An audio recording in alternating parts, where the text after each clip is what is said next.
In 1917, Roy Weers went off to World War I and returned with a disability, the exact nature of which I was not able to find out from his application for compensation. Disabled war veterans often took jobs as streetcar conductors and bus drivers.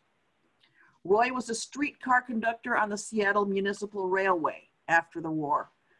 This is 5th and Broad Street in Seattle, showing one of the municipal railway cars. Roy was still a streetcar conductor in the 1930s. After that, he did carpentry and coppersmithing. He died at the Veterans Home at Retzel in 1984. Dick Shelton, and I don't have a picture of Dick Shelton, came to Mukilteo in 1917 to log shingle bolts. He had a team and wagon, and in 1918, the school board asked him if he would use it to pick up school children.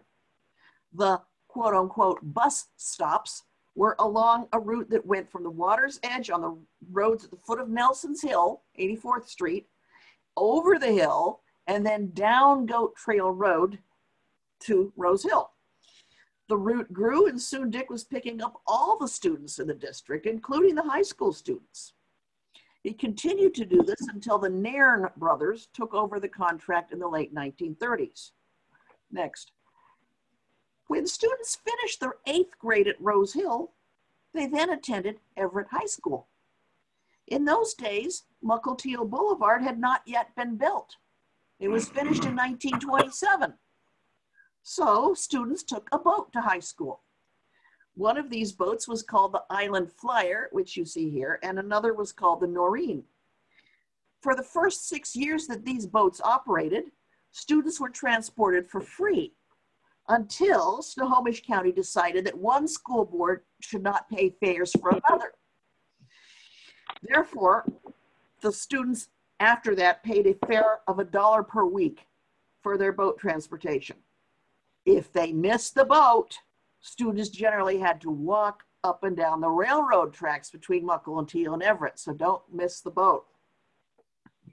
At 7 a.m., the high school students lined up at the dock at the end of Park Avenue and boarded the boat, which returned at about 5:30 or 6 p.m. The trip took about as long as a ferry ride from Mukilteo to Clinton does today. If you wanted to study on the boat, you would find a quiet place away from the students who were singing, which was also a popular activity. And if you wanted a quiet place, you might sit near some of the young ladies who were busily tatting lace, especially if you were a boy. That is how some boys learned the gentle art of lace making. This is an object from the archive. This is the Mukilteo school bus in front of Everett High School in the 1930s. There are the high school students from Mukilteo. This was, of course, after the road came through. Stately old Everett High School was the school for the Mukilteo students until a high school was built in Mukilteo.